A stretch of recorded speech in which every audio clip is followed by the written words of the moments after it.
Hello, everyone, and it's time for another WaterSide Chat here at Water with Blessings. It's a Friday. Let's see, this is the fourth Friday, is that right, of the month, and we're here gathering as we have now for years, really, at least once a week to, or once a month to share what's going on here and welcome everyone and just share what's been happening. So I'm Sister Larraine and I am the Executive Director just back from Honduras. And today I'm going to just be sharing about the experience of working with Calvin University and really just in general, as has been requested by some of our advocates in general, just talking about what it's like to go to Honduras. We're looking ahead to setting up some other trip opportunities for people in the future. And so we want to talk about that. And unfortunately, I'm still a bit hungover from the 2-hour time difference and the travel day, which was pretty intense. And so I didn't get myself organized around like slideshows or video to share in time for us to get that going before today. So you're just gonna have to rely on my word pictures. Sorry about that, but anyway, so as we always do, let's just start with a prayer first.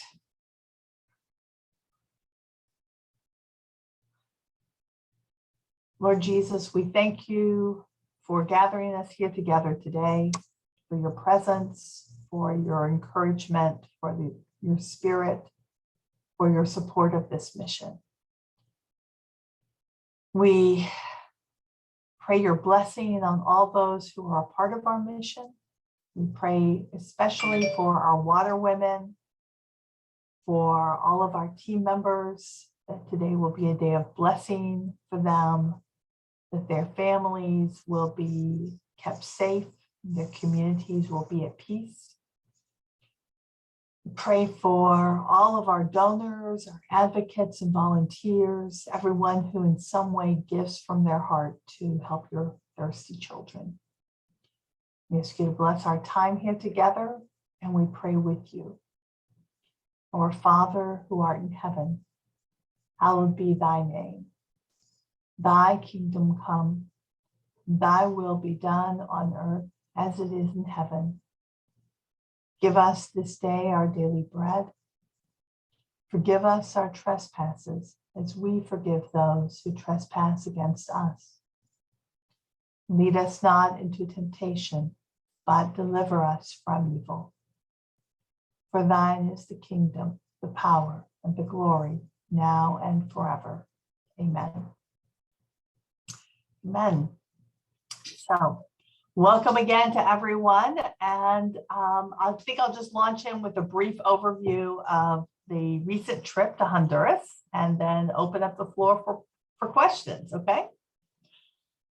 So let's see, I left on April 30th and just came back actually arrived at 12:30 a.m. on the 24th. So that was a pretty long trip, not the longest trip I've ever taken. I think I've been down there as long as a month, but I feel very at home there, and it was wonderful to be back. Of course, I hadn't been there since February 2020, so I think I'd been home about a month when we got hit with COVID, and had no idea, of course, when I left then that it would be years before I saw people again. And in the past, what I've always done has it's gone 3 or 4 times a year. Been doing that to some degree since 2003, I think, when I first started going with a Methodist Medical Brigade as their interpreter. So I have years of relationships, people who are very much like family to me, and consider me family, thankfully. And I just have a wonderful network down there, which has become our network for bringing in people, making sure that they're well taken care of and that they're safe and that we have good transportation. And lots of great encounter. I'm a big believer in what in Spanish we call encuentro. And encuentro is this spiritual concept, kind of a spiritual social concept that's very much alive in Central and South America, especially that idea. But the idea of encuentro is that we encounter people, that we encounter realities, that we encounter the world of other people. And my favorite way to describe that is that we do that heart to heart. If we're not heart to heart, I think there's a point where it's not true encuentro, it's not true encounter. And when we have encuentro, when we have encounter, it's life-changing. You know, even if it's a repetition of a previous experience to some degree, it's always life-changing. It has an impact on our lives. It has an impact on our spirit, on our prayer, on how we view the world, and maybe how we view God. And so encuentro is a very profound reality. So whenever I go with people or accompany people on trips to Honduras, I have in mind an encuentro, and I have in mind the concept of pilgrimage. So rather than talking about mission trips, which kind of imply, here come outsiders to rescue you, which is an unfortunate message. It's well meant, but it's a really damaging message to people at the other end. So instead of saying that, we talk about we're going on a pilgrimage. And in that pilgrimage, we're going to encounter Jesus. We're going to find Jesus in the holy place, as we always do in pilgrimages, or find God in the holy place. But our holy place is the place of the poor of this world. So yes, actually, there's a big basilica that we like to visit when we're in Honduras, but we're not going on pilgrimage there per se. We're going on pilgrimage to meet Jesus among the poor in Honduras. And that's always the theme of the whole thing. This time had an added piece to it because Sawyer, the manufacturers of our filters, Sawyer has a supportive relationship with a water program at Calvin University. And Calvin University is in Grand Rapids. And so they reached out to me and said, Sawyer recommends that we take you along, and we ask for your help on this trip we're going to be doing. Now, we actually first talked about this nearly 2 years ago, I think. And it seemed a lot easier 2 years ago to factor in an entire month, but it's an interim class, an interim between semesters. And so it was a 4-hour class that they were setting up, 3 professors involved. And they asked me to come along so they could shadow Water with Blessings per Sawyer's recommendation and see sort of a best practice method for how to implement Sawyer filters, and really any kind of what we call point of use or household technology. We use the Sawyer because we know it's the very best point of use household technology out there. There are a lot of other options, and they all have, some degree of success. But I think the actual the principles of our program, the programming that we do, can apply to just about any of those technologies. And there's several, things that we were highlighting with the students. So we can get back into that later. But we had a really great trip. They're actually still down there. I think they're flying out tomorrow. I had to come back early because of meetings at my community. But I left them in the hands of a good friend of mine who has a very Honduran style hotel up in a mountain village called Valley of the Angels, Valle de Angeles. And that was like the 3rd stop. So what we did was I set up all the hospitality, which include basically bed and board, okay? And so the first 10 days, they arrived on the 2nd. So I had a few days, first of all, just to hug a lot of people and get my first taste of Honduran tortillas again, which I've really missed, and just get orientated and check things out. So they arrived on the 2nd, which was a Tuesday. And so that's their first 10 days. We were at the what we call the friary, or convento, we call it in Spanish. And it's conventual Franciscans, guys who are friars there. And I've been taking people to stay there since about 2008, I think, 2008 or 9. It's really a great experience because instead of bringing people in and parking them in a hotel downtown somewhere, even if it's a quote mission hotel, you're still, when you're in that experience, you're still very insulated from the realities of how Hondurans are living.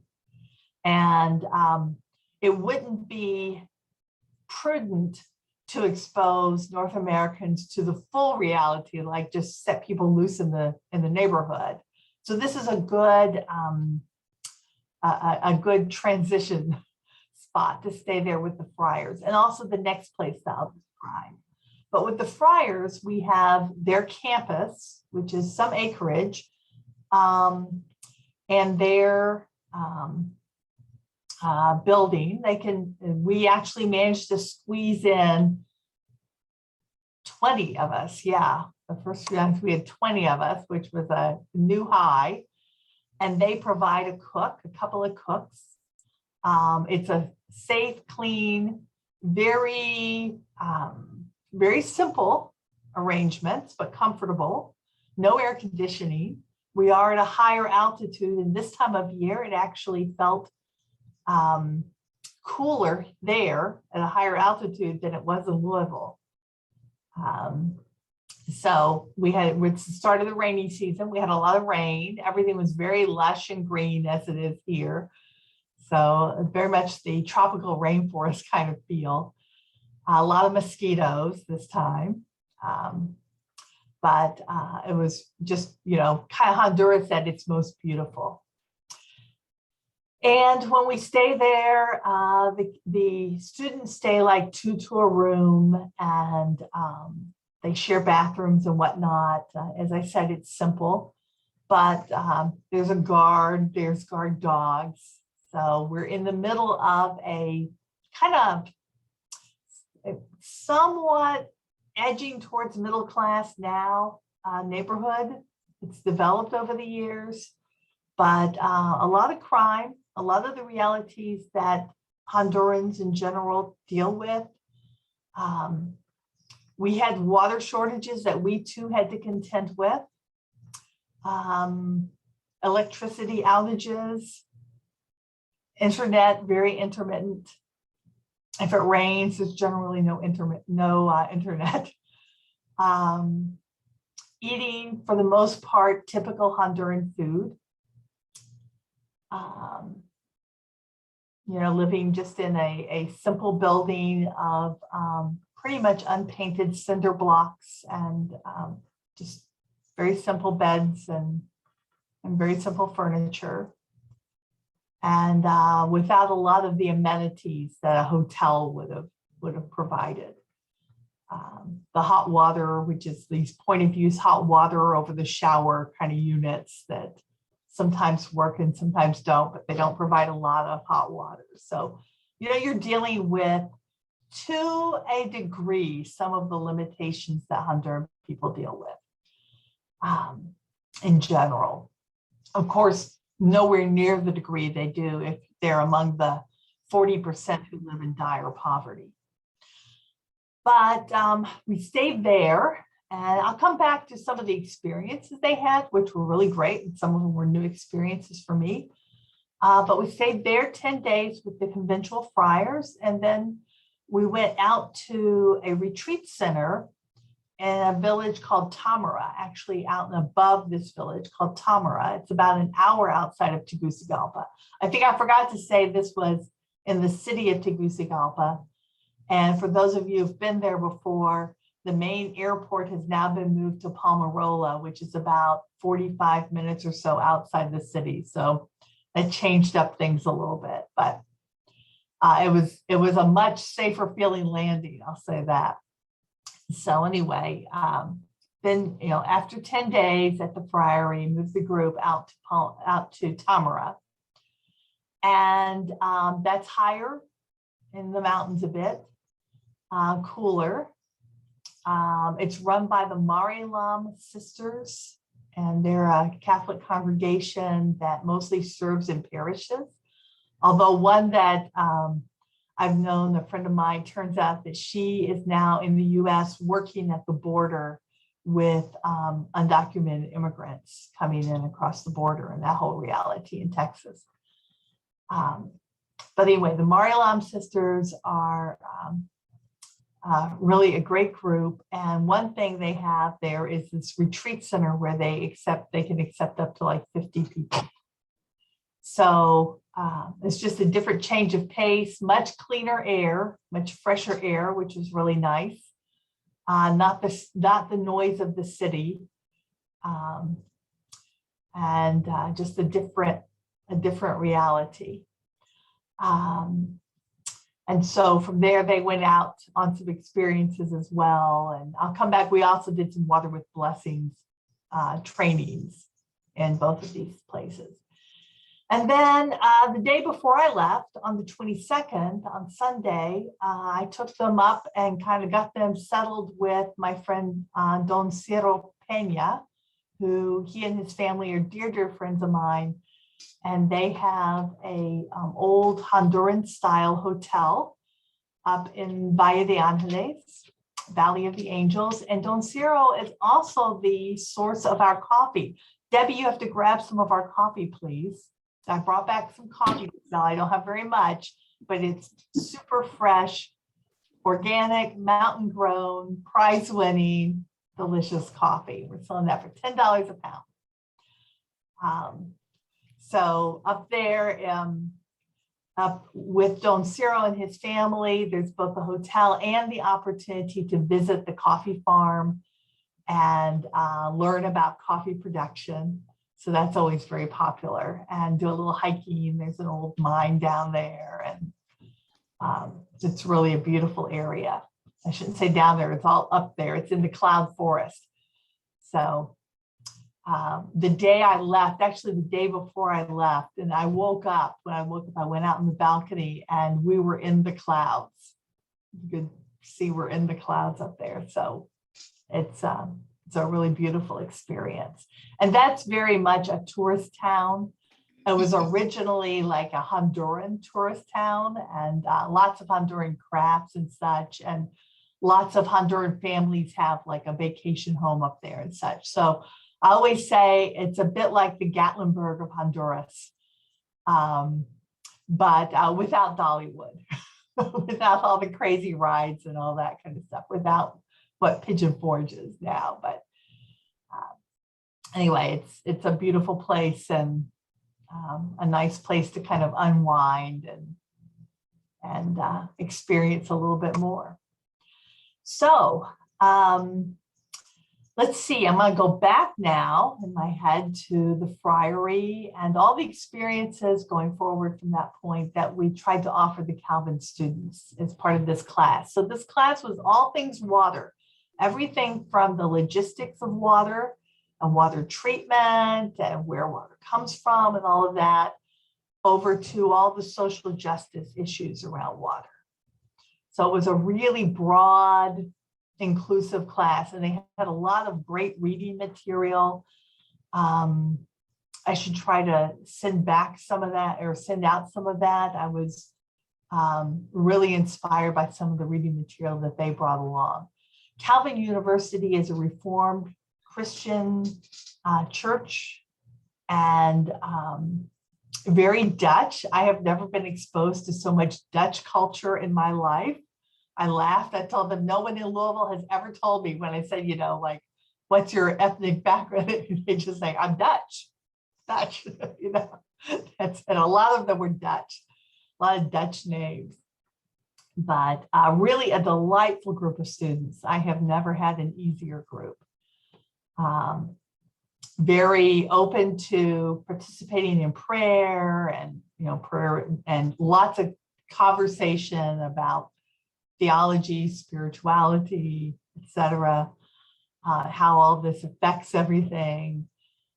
So really considering all the issues from the angle of faith, the perspective of faith, which was just really interesting how well they handled that. And you can see the professors were very, very accustomed to that's just what you do with every class. So that was inspiring, just really good. So lots of journaling, which I always like to encourage, and lots of prayer time and lots of reflection and all of that. So that was excellent.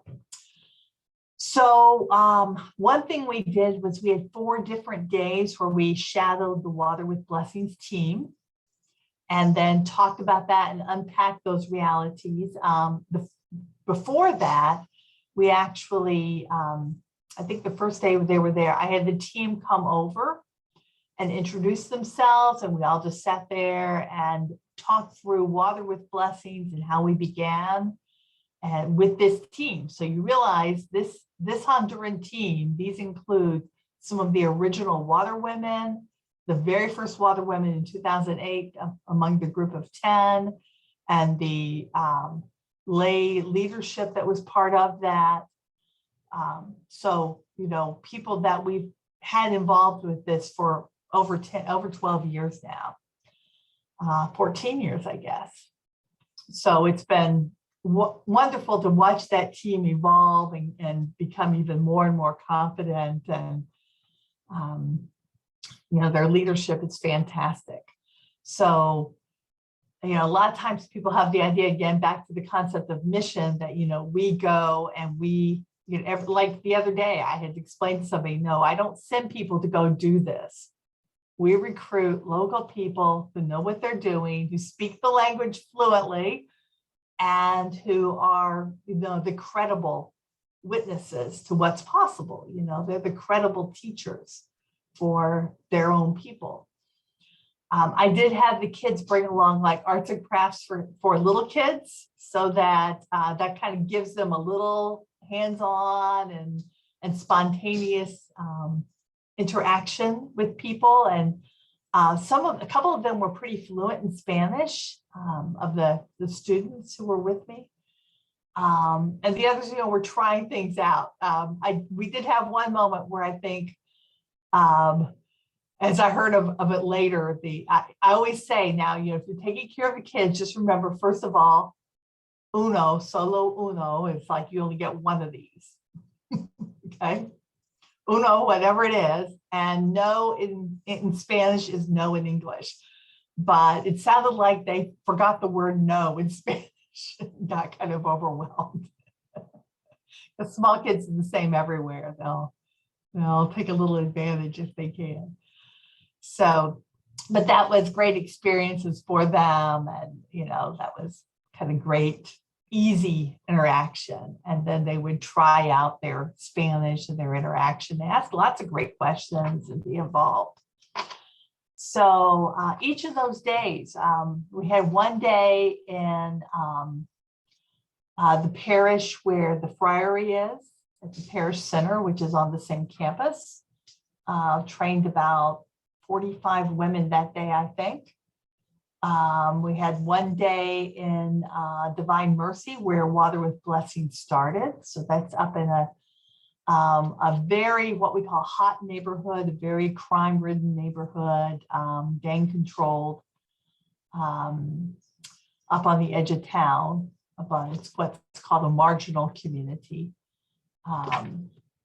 And then, let's see, we had one day in Tamara. I'm trying to think where the 4th day was. It's a blur for me. It's going to come back to me. But those were all great experiences. And every day, it seems like every time I go down there, there'll be some kind of challenge. There'll be something that is challenging, our normal regulations. We're going to have to make some judgment calls on things. And those are great leadership opportunities. So I can come back to one of those if we have a little more time, but you know, sometimes you have to say, okay, we're setting aside this rule here, but we're holding on to this principle in a different way. Yeah, so the principles are what we always talk about, are non-negotiable. And sometimes the rules have to, you know, fall out and we have to build a bridge back over, you know, to hold up the principle. So we had some good experiences like that. But in the main, the team there is doing fantastic. And they really only took off about 5 months during COVID. And then insisted on getting back into it, as did our Haitian team. And you know, we've always provided masks, and as soon as vaccines were available, we had our teams vaccinated and had their families vaccinated. So, you know, we do whatever we can, and of course, it's always up to them as to whether they really want to do, you know, a particular mission, or if they feel it's time to stop. But and in the meantime, during those 5 months, we were providing at least the basics for groceries for our teams and their families. But we weren't able to provide, you know, full employment. Just wasn't possible. So they were eager to get back to that. Oh yeah, the other one was in up above the Basilica in Nueva Suyapa, up in the hills above the Basilica. Another one of my favorite places. So I think some of you have been there. So you know, the students asked lots of great questions and seemed very engaged. Then they also had, let's see, we went out, one of the days that I just enjoyed thoroughly is we went out to a dam and a water treatment plant, very large scale. It's the main source of water for the entire city of Tegucigalpa, which is about 1 million people. And it was just really interesting because when you turn on a tap in Tegucigalpa, there's a really good chance that you're going to visibly see dirty water. It's going to come out chunky, okay? And I've never really understood how a water department could be saying grace over that. But it turns out that the plant up at the dam is putting out what I truly believe when they said is they took us through the entire plant is 100% drinkable water, okay? It's, you know, water treatment and you know, basic municipal water treatment is pretty much the same all over the world. It's not super complicated, has to be done right. I came into it with some of that understanding, and they took us through bit by bit, as well as first showing us this dam. We were up on top of this large dam. It's all Italian built. And the plant is just really, really interesting. And they took us over every inch of this plant. And we all left knowing step by step exactly what you do at the municipal level to clean water. But the trouble is then it goes down into an aging delivery system, okay? And there's not enough water for everyone. So we've got impact of climate change, although this year it's looking basically okay. We're right at good rain level right now. But we've had a lot of drought in the last few years, and you don't have enough water for a growing population. And there's a lot of inequities. So nobody, to my knowledge, except probably the super wealthy, have water coming through their pipes every day, okay? Or water in there. Everyone has a cistern or a tank or of some kind, okay? Everyone has to have a place to store water. If you are in the poorer neighborhoods, you're lucky if it gets turned on once a month. If you're in the wealthier neighborhoods, it might be every other day or a couple of times a week. The hospital, which I'll come back to later, where we did a lot of, we have a big project there, and that's kind of up and going again post-COVID. So imagine your hospital only gets water delivered every week or so.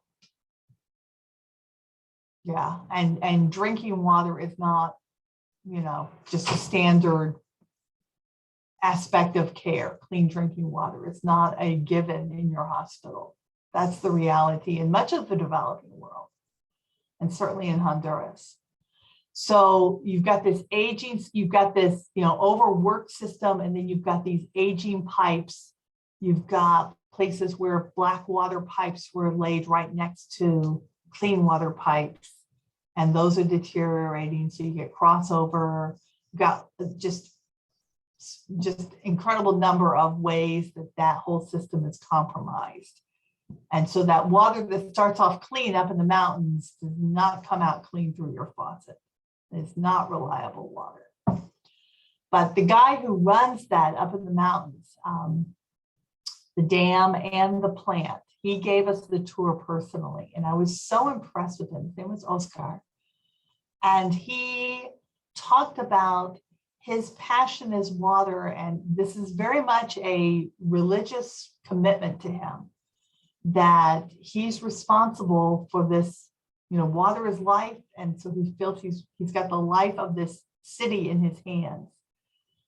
He talked at one point about they have to have a backup generator to make sure that they're able to pump water out. He said, because if the water is turned off permanently for 30 minutes, he said, there will be chaos in the city. There will be so much fear that if water is not available, that there will be chaos, and we cannot risk that. He was just very conscientious, very, very committed to his job, and very impressive. So let's see, we also went in Tamara to a very small treatment plant that was built by Cornell, but is locally managed, and it's really a good example of the all the ways that even a structural, what we would call an infrastructure system, you know, is unsustainable often, because this is a very small scale, but still, you know, very workable little water treatment plant, but it only has 2 employees, and they work 24-hour shifts. Yeah. And they're drastically underpaid. They have no paid time off. They have no vacation days. All this is against the law, by the way. They're managed by a water board. And everybody in the village, no matter how much water they use, pays 100 lempiras, which is about $4.37 right now per month for water.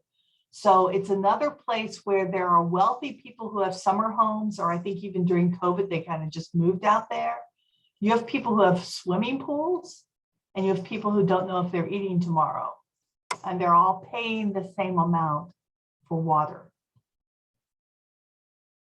And so, first of all, there's not nearly enough money in the system, okay?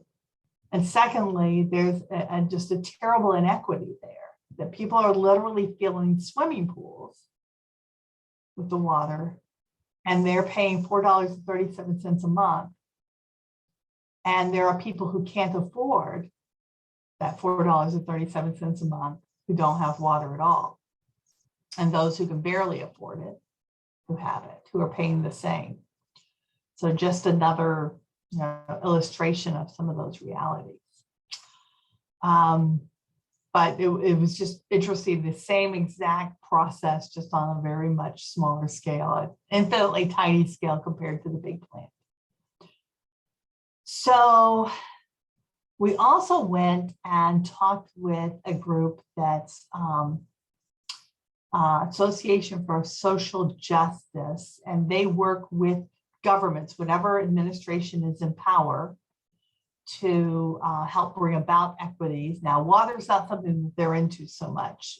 They're more into education and some labor rights issues and whatnot. But I was very, very impressed with them because it is not a just, critique and throw stones kind of thing. They always, if they critique, if they investigate, and then they give a report, and they never give a report publicly without a solution and a proposal that will work with this group. So that was a really great experience to sit and talk with them because they know so much about Honduras and the current realities and all of that, that I asked them if going forward, whenever I bring a group, I want that group to meet with them for basic orientation. Just really impressed with them. Let's see, seems like there was another water related. We did a number of field trips, and then the group went out, sometimes without me, on some tourism experiences. They went over to Copan, which are the big Mayan ruins. I've seen it once, and it's super hot, and it's a very sad place because there was a lot of human sacrifice there, and it just feels like the ground is soaked with blood for me. So it's not something I just like to go hang out at, but it's interesting history. It's very interesting history. So they spent a weekend over there, and they went to a beautiful waterfall area. I had to go do an interview with Catholic TV instead, so I missed the waterfall experience and hiking and all that. So I was sad to miss that. But I did have I was on a morning show on Catholic TV. The Catholic diocese there has 2 TV stations, and this is where they're very professional. Your news shows and your morning shows and all that. So I was on a morning show, and that was a great experience. And then they did a story about us in the weekly Catholic newspaper as well. So we were pleased to be doing that. Dennis and I went for that. Nothing else at the moment. I feel like the days were packed, and maybe I'll remember other things as we go along, but I'm interested to see what kind of questions people have. Yeah, Pat. I just want to make sure I heard you correctly, that the water treatment plant, the big one, produces clean water. Yep. But when it gets to houses, it's not clean and it has stuff in it that you can see. Yeah. It picks up off the pipes or broken pipes or something. I've seen that. So aren't rich people also getting sick from dirty water? Well, nobody drinks tap water. Oh, they don't drink it. Oh. They could when it comes out of that plant. I'm pretty convinced. Oh, so they don't drink it. They just wash themselves with it, and people buy bottled water if they can afford it. Okay. Bottled water is delivered everywhere there. The big 5-gallon bottles. Okay. Yeah, people don't drink that tap water. It's pretty horrifying. Yeah. So our big challenge with our project at the hospital, which we have water tanks and we have purification, we have filters, and we have these water dispensing stands that we created, okay? The big challenge is uptake, because people cannot really believe that you can drink water from something that's just, you just turn on and water comes out. It just doesn't happen. Kind of like what happened with the tornado people in Kentucky, that they're so used to the bottled water, that's the MO, and so they don't trust some new system. Yeah. So yeah, in this case, it's just inconceivable to people that, in whatever form, a tap water that, people will drink if they have to, but that's a source of clean water. Yeah, Jerry Hope. That being the case, you said that they store water in, in between times that they can get it. Mhm. So do the filters take care of the water that is stored? Oh, yeah. Make it drinkable? Oh, absolutely. So In there's fact, not, one thing we're pushing more and more is trying to get people to consider rainwater. You've probably heard me say this before. right. Rainwater is not usually considered or factored into potential solutions for drinking water. But with these filters, you can have rainwater that you've stored for a year or more, I'm confident. I mean, if you've been in our office and you've drunk water out of that bucket, some of that stuff has been sitting there for 3 or 4 years in that bucket. Okay. And that water tastes fine. I was just thinking in terms of like the heavy metals and stuff like that. Is that, would that be a problem with the deteriorating delivery system? There may be heavy metals in that, but we did have at the hospital a couple of years back or 3 years back, we did work with the university down there for pretty extensive testing for heavy metals. And actually the hospital has water from 3 sources. So it's from the water department, and then they have 2 separate wells, very old wells. The hospital is the oldest hospital in Central America. I think maybe in this hemisphere. And that's got an old well, but it actually brings the water from 3 sources. So we tested all that water just to see what we were dealing with, and didn't come up against any heavy metals. There probably are, to some degree. Right. Everywhere. The only other thing I was wondering about, and you were talking about taking them to that town that is still gang controlled and all that kind of stuff. I mean, I guess they knew that when they went in there, they were going into a gang controlled area. Well, I'll tell you, first of all, it's a neighborhood up on the edge of Tegucigalpa. It's where Water with Blessing started. When it started, it was, ostensibly it was policed. At this point, it is controlled by MS-13. It's safer now than it ever has been since I've been going there, because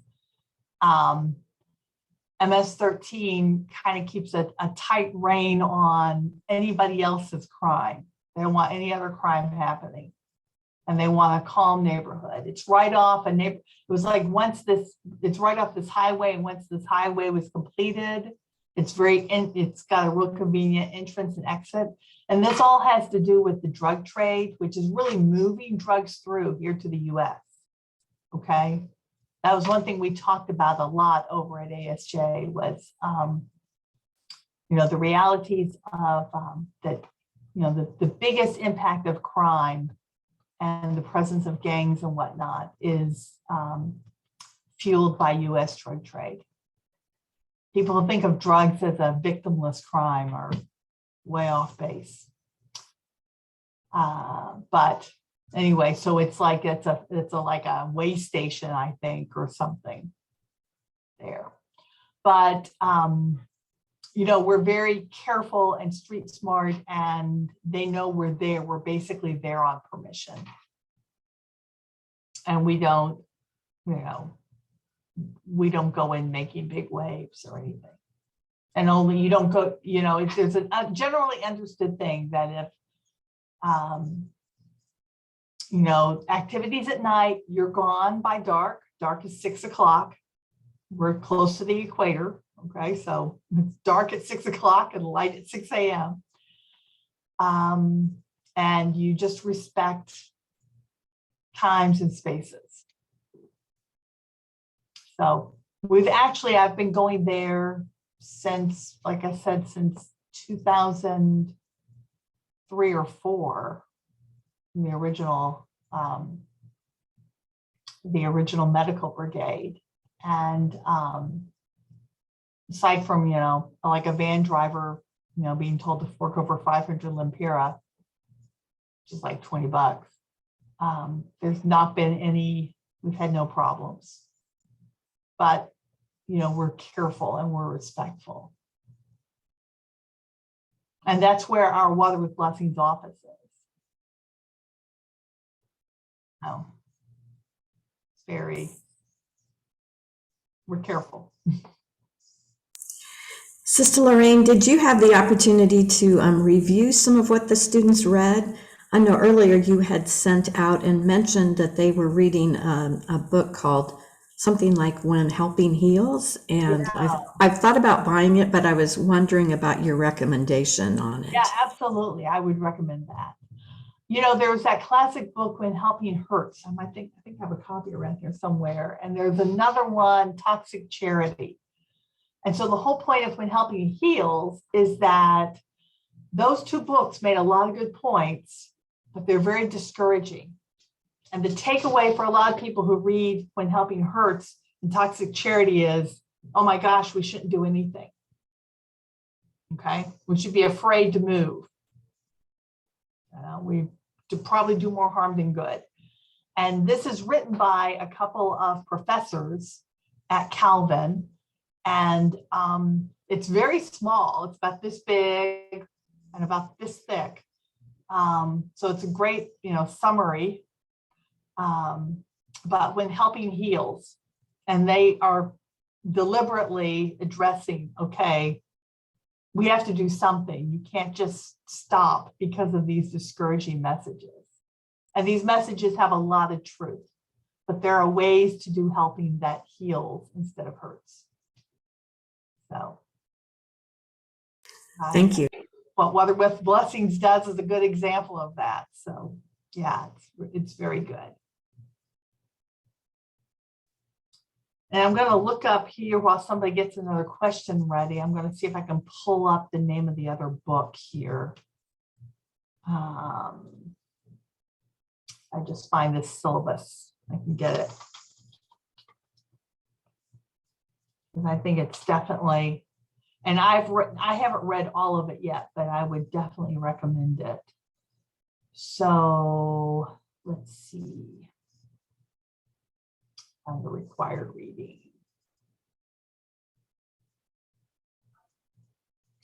Yeah, Call for Justice. Call for Justice. It's by Van Beek and Wolderstorff. So Call for Justice, Van Beek is, the Van Beeks are the founders of the Association for Social Justice. And then, and it's very, very well written, really interesting. I only got about half of it read, but you know, buy a copy. And then they also read, this is somewhat a classic, Enrique's Journey. Enrique's Journey is by Sonia Nazario. And she's, or at least was, a reporter for the, or a journalist for the Los Angeles Times. And I want to say back in the early 2000s, she wrote this piece. You can also look it up online because she did a lot of video work with it and such. She found a Honduran kid who was coming to the US, actually from the same neighborhood that Nueva Suyapa, where we've done a lot of training there, and really delved into why he was coming, what was motivating him, the rigors of the journey. It's a very, very compelling book. So if you're interested in why people immigrate to the US and feel they have no other choice and take all the incredible risk, and we're talking kids, this kid's like, I think this kid's 14. And so it's a true story about, you know, a boy named Enrique. So it's now a book. And I definitely would recommend it. Yes, Pat? So that was my question about immigration. Did you find that any of the people that you knew from before had family members who decided to leave because of the bad conditions? Yes, everybody has members. his family members. More and more people, if possible, immigrate to Spain because Spain is much friendlier. Of course, the language issue is different, but then you have to get on a plane, you have to be able to buy a ticket. So it's a bigger investment. Although paying a coyote is, thousands and thousands of dollars. And if you don't pay up, your grandmother gets threatened, that kind of thing. These are really, really harsh realities. Thank you. When we stayed, with the friars, they had, I have to tell you, that's a good story, but they have a lot of interaction in this parish. A lot of people in that parish immigrate to the United States.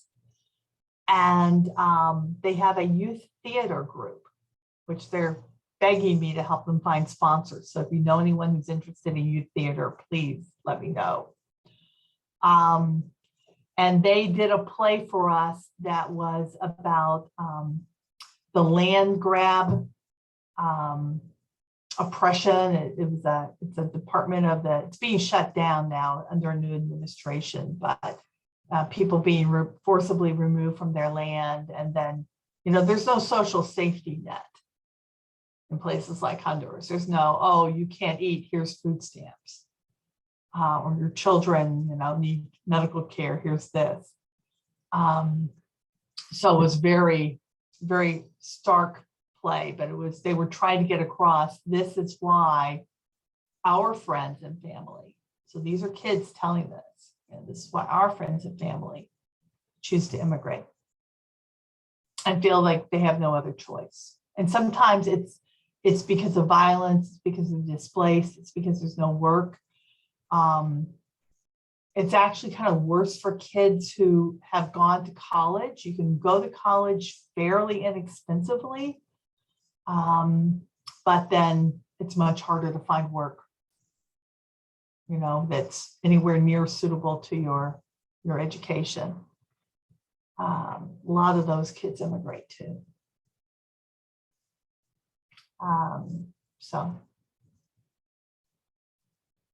But I would recommend all three of those books, yes.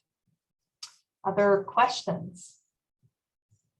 Yeah, Pat. I don't want to be the only one, but do you have time to give an example of the challenges that you were talking about where the principal and the rule had Sure. to be juggled? Sure. So we were in Tamra, and actually I can think of a couple of these, but I'll use this one.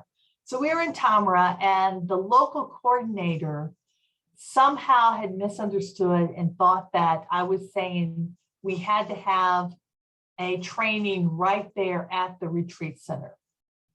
Okay. And so the group that she had targeted is in need, and we're very eager for the need.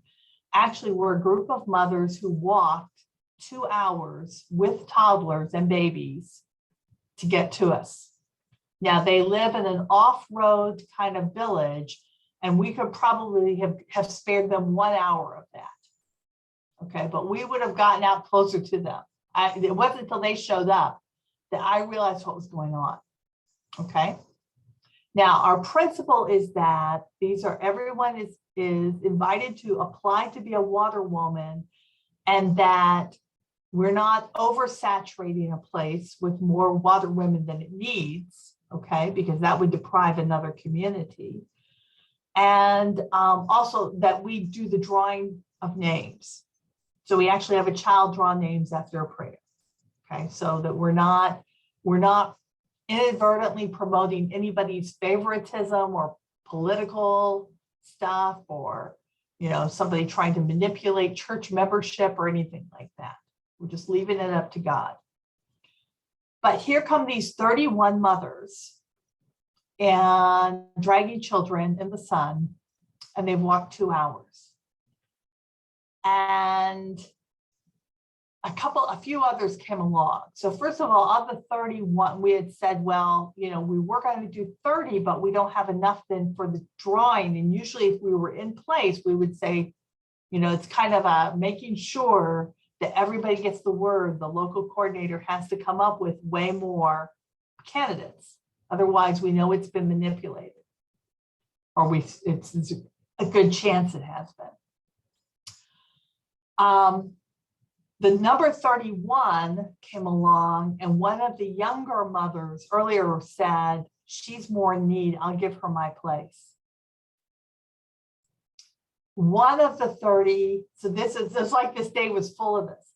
One of the 30 was a 15-year-old girl who was taking care of her household because her mother's ill. So we had that issue, you know, this is supposed to go to mothers, but you know, that was an easier judgment call. Okay. Somebody showed up who said, you know, well, my filter broke itself, which Spanish is really great for the reflexive verb. Things break themselves. And I knew she had a filter from the past. And so, you know, we'd say, nope, if you can't take care of a filter, now you can go bring the filter that, you know, broke itself and let's see what we can do about it, you know, but you don't just get another filter. And in the meantime, we're talking through what to do about this drawing of names issue. So we added like 45 minutes or so to the training by doing this. But because we wanted to hold that sense, that principle of these are water women and they're called by God. Okay, they're not called by the mayor, they're not called by Sister Larraine, they're not called by the coordinator. They're called by God. So we talked very honestly and transparently, Dennis and I, with the group. We said, so this is what happened. This is what we usually do. We know you walk 2 hours. We know that you really feel a need for this. You have to understand that you're making a promise to God in your children's names. That's pretty serious. Okay, that you're going to take this on. And now that we've laid this out and what this means, filtering for other families, etc. Now that we've laid this out, we're going to ask each one of you to stand up one at a time, and we're going to ask you, are you willing to serve as a water woman before we start the training? So I'm expecting C. Okay, so Lillian goes around, starts. Every one of those women made a 3 or 4 minute speech, reviewing everything, thanking God, pledging to be a water woman, the whole bit. So while we had to, you know, I always say we have the principles and they carry us to the outcome we want, which is lots of children drinking clean water. Sometimes the rules are like the stones underneath the principles, and sometimes, you know, one gets washed away. Then we got to build a bridge. If we can stay on that, you know, that level path to those outcomes, you know, rarely, but sometimes we have to build a bridge. So it was a great leadership, you know, development moment for the team. And,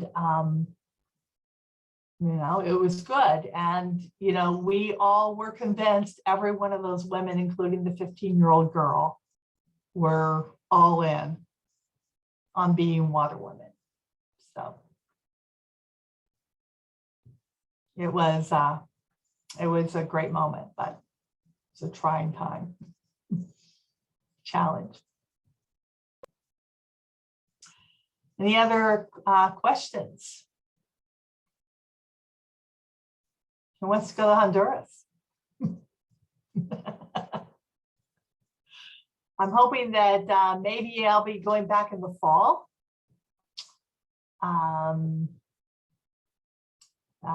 We've had the opportunity for the 3 experiences, not for 3 weeks, not for a month, you know, for like 10 days. We've had people as little as a 4-day, what we call mission dip, like a long weekend. Just really, really pack it in. So that's a good way to handle it. But it's worth the encounter. You know, the encounter is worth all of the challenges, and I promise it changes you, changes something in you. So,